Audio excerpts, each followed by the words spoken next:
네, 연말 상승세에 이어갔던 새해 첫날 증시였습니다. CXL 테마에 힘입어서 반도체 소부장 전반적으로 강세에 띄워줬고요. 자, 시너지 효과 기대감에 셀트리온 제약 급등이 나왔습니다. 오늘 종목 진단 책임져 주실 분은 정태근 이스토리 이사입니다. 네, 인사드려볼게요. 반갑습니다. 네, 반갑습니다. 네, 팬분들 많으신데 새해 인사 제가요? 한번 나눠주시죠. 제가 조금 시선이 독특한데 이 독특한 시선을 가지고 좀 시장 방향성을 잘 잡을 수 있게 노력하도록 하겠습니다. 네, 수요일에 종목들 좀 잘 부탁을 드리면서 오늘 개장일에 또 시간외에서 강하게 움직여준 종목들 특징주로 만나보겠습니다. 최선미 아나운서 준비했습니다. 네, 시간의 특징주 하나하나 살펴보겠습니다. 새해 첫 거래일에도 정치 테마주가 크게 움직였는데요. 먼저 에이티넘 인베스트와 원익큐브는 한동훈 국민의힘 비상대책위원장 관련주인데요. 장래 정치 지도자 선호도 1위 소식 속에 나란히 상한가로 마감을 했습니다. 앞서 말씀해주신 대로 반도체주 어제 좋았는데요. SFA 반도체도 계속해서 업황 반등에 대한 기대감과 긍정적인 전망 속에서 상한가로 마감을 했습니다. 제약바이오주도 빼놓을 수 없는데요. 신약 개발 기업인 매드팩토는 미국 FDA로부터 항암제 후보 물질 벡토서툽과 기존 항암제 키투르타를 함께 투여하는 임상 2비상과 3상 계획을 승인받았다는 소식이 있었고요. 또 다가오는 JP모건 헬스케어 컨퍼런스 기대감에 상한가로 마감을 했습니다. 마지막으로 아미노로직스 역시 실적 개선과 다가오는 JP모건 헬스케어 컨퍼런스 기대감에 시간외에서 5.20% 상승 마감했습니다. 이렇게 크게 정치 테마, 반도체, 제약바이오주가 강하게 움직이고 있는데요. 오늘 어떤 종목에 주목해볼까요? 네, 반도체와 제약 바이오가 하드 캐리했던 어제 시장.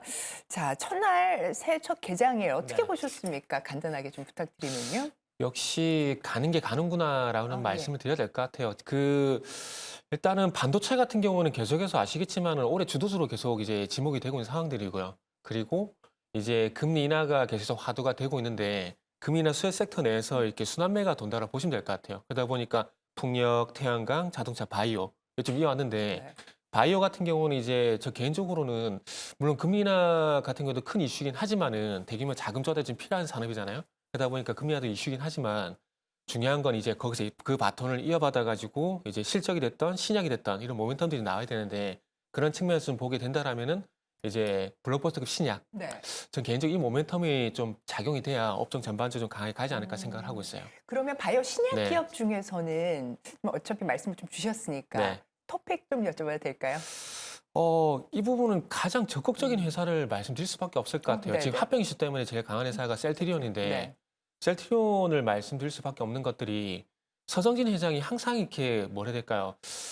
그 시장 흐름에 왜 지금 단어 생각이 안 나는데 시장 흐름을 상당히 잘 읽는다고 좀 봐야 될 것 같아요. 예를 네. 들게 되면은 셀트리온 같은 경우 2017년도 같은 게 잘 아시겠지만 바이오시밀러 처음 출시하게 되면서 시장에 센세이션을 일으켰잖아요. 그리고 코로나 때도 아시겠지만 제일 먼저 코로나 치료제를 개발하겠다는 얘기를 하게 되면서 레키노라주 개발했었거든요.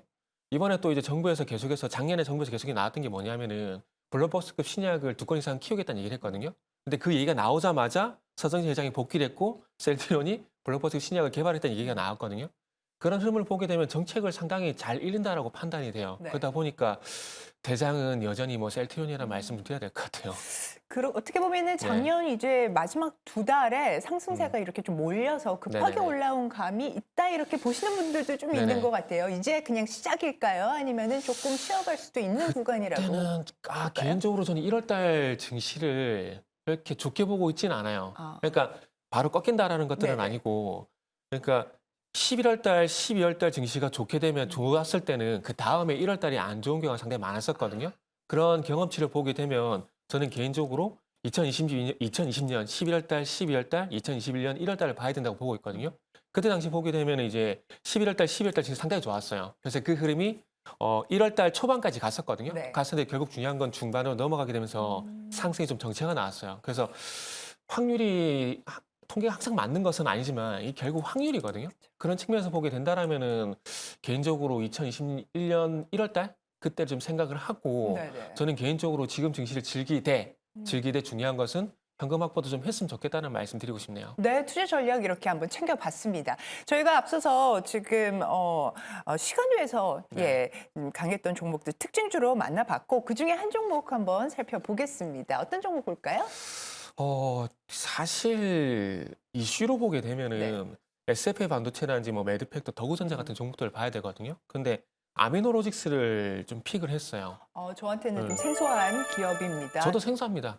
종목을 다 알 수는 없어요. 네. 그러니까 이게 선호하는 종목들이 다 있거든요. 네. 그렇기 때문에 선호하는 종목들이나 좋아하는 종목들 아니면은 저희도 봐야 알아요. 그렇기 때문에 네. 다 알지는 못하는데 그래서 요 종목 같은 경우는 이제 어떤 이슈가 있냐면은 이제 최근에 바이오가 계속 이슈잖아요.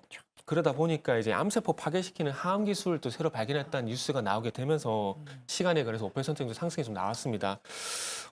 이게 또 특정 분자를 또 그 일종의 드릴로 활용을 하게 되면서 암세포를 파괴하는 방법이라 그러는데 이게 이 뭐라 해야 될까요? 아미노산이라고 우리나라 통칭 아미노산이라 그러는데 네, 이게 단백질. 아미노시 아닌이라고 하더라고요. 그래서 아미노산이라고 좀 이렇게 통칭하도록 할 건데 이 아미노산이 이제 암세포에 작달로 붙어가지고 거기에다가 이제 근적외선을 자극을 하게 되면은 이 아미노산이 이제 진동을 일으키게 되면서 암세포 표면을 찢는 그런 기술이라고 하더라고요. 네. 근데 아직까지 뭐 전임상 들어간 건 아니고 실험실 테스트거든요. 근데 실험실 테스트 같은 경우 항상 성공률이 높아요. 그런데 항상 이제 전임상, 본임상 들어가야 이제 본격적인 게임인데 항상 뭐 가능성 측면에서 보는 게 일단 맞다로 좀 봐지고 이게 이제 네이처 케미스트리 논문에도 발표가 된 상황이기 때문에 새로운 기술로 좀 부각이 될 것 같아요. 근데 제가 이거를 말씀드린 이유가 뭐냐면은 어제 이제 그 앵커님께도 말씀하셨지만 어제 이제 시장 이슈가 또 반도체 바이오였잖아요. 그러다 보니까 아무래도 이런 것들이 그래서 시간에서 부각이 좀 되는 것 같아요. 네네. 그리고 바이오가 계속 이슈가 되다 보니까 그런 것들에 이제 집중을 하다 보니까 이런 것도 있네? 라는 측면에서 보시는 게 좋을 것 같습니다. 그래서 일단 어쨌든 이런 기술들이 뭐 생소한 건 아니고요.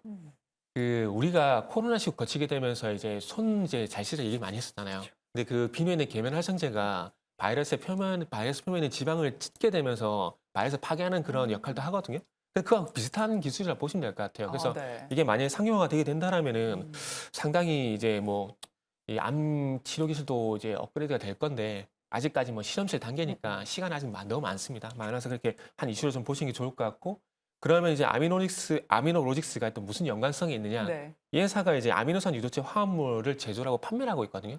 그래서 참 주식시장이 재밌는 것들이 실질적인 어떤 관계는 없지만은 꼬리에 꼬리를 물면서 연관성 때문에 이렇게 부각이 된 경우가 상당히 많아요. 그렇죠. 그래서 정치 아미노로직스 같은 테마주들도. 아미노로직스 그런 같은 경우도 그런 맥락에서 보시면 좋을 것 같고요. 그리고 시간에 그래서 강했던 종목들이 상당히 많은데 위치적으로 봤을 때 그나마 이 종목이 제일 접근하기 무난하겠다라는 생각을 했습니다. 아무리 좋은 이슈라고 하더라도 코너의 특성상 네. 접근을 할 수 있는 위치는 돼야 되잖아요. 그렇죠. 그러다 보니까 아미노로직스를 시간의 종목으로 선정을 했습니다. 그렇다면 아미노로직스는 트레이딩 관점에 아무래도 네네. 접근이 필요할 것으로 보이고 네네.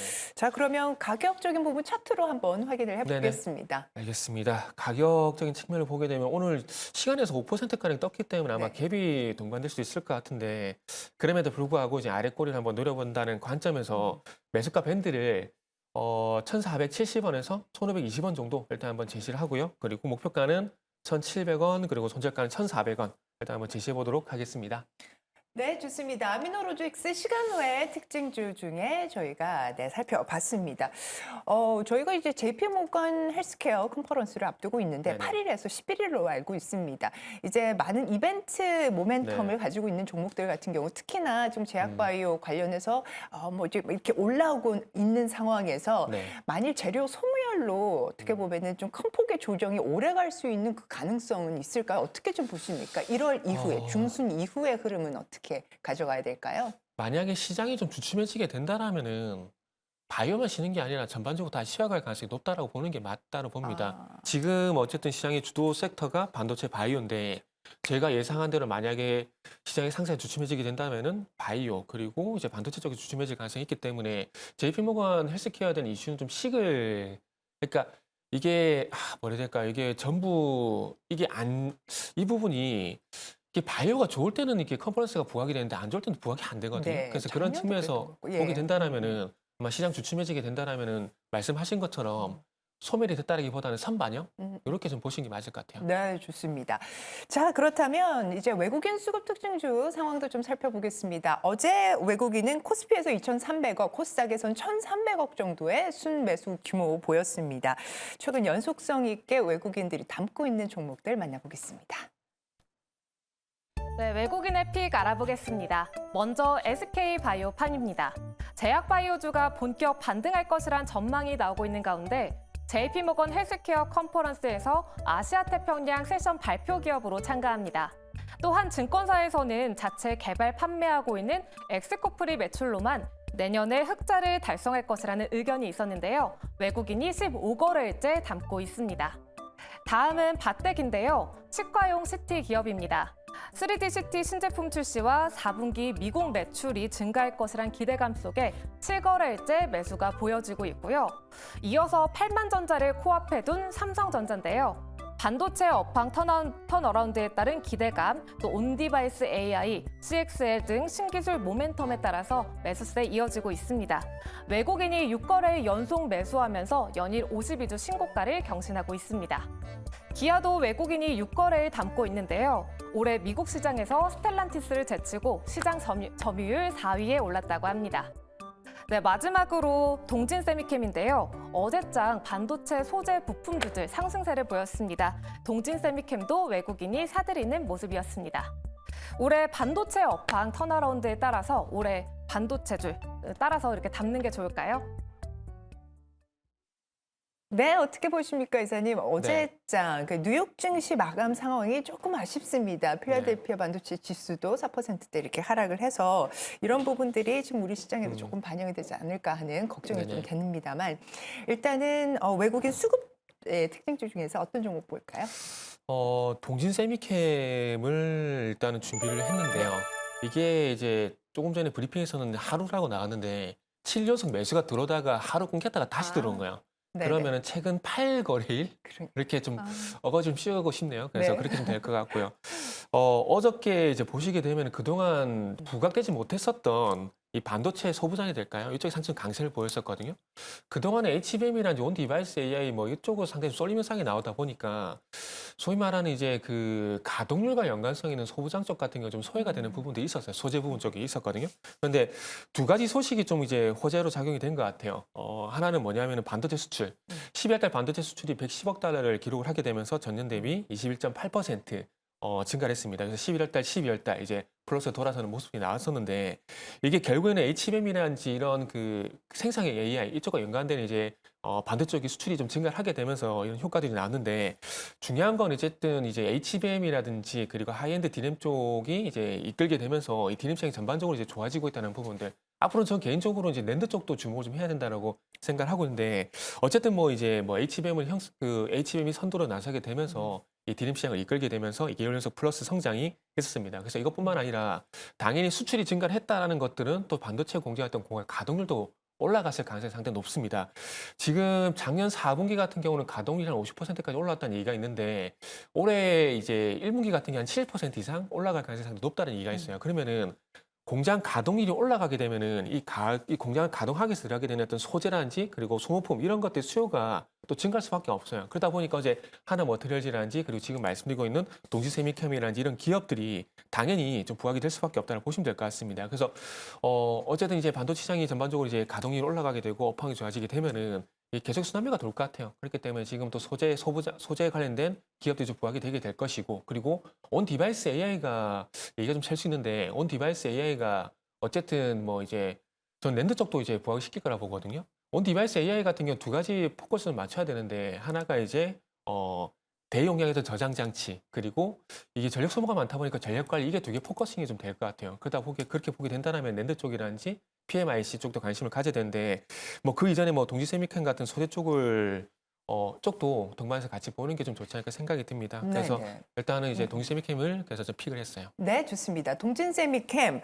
자, 그렇다면 지금 뭐 전고점 트라이 돌파 매매 접근일까요? 지금 가격 전략도 한번 부탁드리겠습니다. 최근에 정체가 있다가 어제 어쨌든 뭐 거래량 동반되면서 상승이 나왔기 때문에 한번 조정시 매수 관점에서 보시는 게 좋을 것 같아요.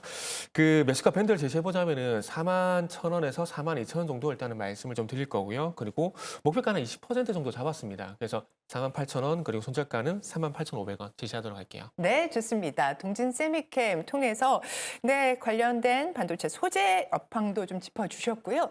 바로 오늘장 공략주로 넘어가 보도록 하겠습니다. 어떤 공략주는 종목일까요? 짧게 말씀드릴게요. 제가 말이 좀 많아가지고요. 그 캡스톤 파트너스라는 종목을 준비를 했습니다. 네. 그 최근에 그 한국어 기반 AI 플랫폼 리튼이라는 그 앱이 있는데 여기에 누적 가입자가 200만 명이 돌파를 했다는 뉴스가 나왔습니다. 요게 이제 한국형 챗GPT라고 보시면 될 것 네. 같아요. 그래서 저도 이제 앱을 깔아가지고 사용을 해봤는데 아직까지 저는 그렇게 사용하고 싶은 생각이 안 드는데 뭐 하여튼 인기가 상당히 종목은 많더라고요. 괜찮다. 예. 네, 네. 많더라고요. 그래서 이 리튼이라는 회사 쪽에 시리즈 A 초기 투자를 진행했다는 이슈 때문에 캡스톤 파트너스라는 회사가 좀 부각이 됐더라고요. 그래서 이 회사뿐만 아니라 뭐 당근이나 식빵 같은 이런 회사 쪽으로 초기 투자를 했다는 이런 이력이 있는 회사고 국내 1세대 VC라 좀 보시면 좋을 것 같습니다. 그래서 최근에 이제 상한가 이후에 어저께도 상승 늘목이 나왔기 때문에 오늘도 아마 갭을 동반하면서 2차 상승이 나오지 않을까 생각이 들거든요. 그래서 오늘 한번 공략을 해보시면 좋겠다는 판단에 캡스톤 파트너스를 준비를 했습니다. 마지막으로 가격 전략을 좀 말씀을 드리면은 5,300원에서 이제 5,600원 정도 매수가 밴드를 좀 제시하고요. 목표가는 6,500원, 손절가는 5,100원 제시하도록 하겠습니다. 네, 캡스톤 파트너스 지난 11월에 상장을 네네. 한 VC입니다. 투자 혹한기를 이제 극복하고 관련된 이제 포트폴리오 기업들이 부각이 네네. 되면서 지금 상승이 나와주고 있는 상황. 목표가는 6,500원으로 또 제시를 해주셨네요. 가격 전략도 참고해 주시기 바랍니다. 자, 마지막으로요. 네. 오늘장 투자 전략 좀 부탁을 드리겠습니다. 뭐 뉴욕 증시 끝난 상황도 있으니까요. 네네. 좀 간략하게 오늘 좀 투자 전략 챙겨주시죠. 오늘도 지금 그 코스닥 쪽이 그나마 좀 강하지 않을까 생각이 들어요. 네. 일단은 개별 종목 장세가 여전히 지속이 될 거고 종목도 좀 압축해서 조금 이제 가져갔으면 좋겠고요. 그리고 다시 한번 강조드리지만 현금 확보 요것도 다시 한번 강조 좀 드릴게요. 테마 같은 경우는 어떻게 보십니까? 어느 쪽 섹터가 조금 더 강할 수가 있을까요? 이게 정말 죄송한 말씀인데 이게 테마 쪽 같은 경우에 최근에 이렇게 순환매가 너무 빠르다 보니까 당일 돼봐야 할 것 같아요. 네네. 그래서 그 부분 조금 양해 좀 부탁드릴게요. 제가 테마 쪽도 지금 말씀하신 제가 대답을 드려야 되는데 솔직히 잘 모르겠어요. 아, 네. 뚜껑을 열어봐야 알 수 있을 것 같아가지고 네. 그 부분은 다시 한번 말씀드리지만 양해를 좀 부탁드리겠습니다. 네, 오늘 정태근 이사님 함께 했습니다. 신선한 시각 그리고 투자 전략까지 꼼꼼하게 챙겨주셨는데요. 네. 오늘 말씀 대단히 감사합니다. 네, 감사합니다.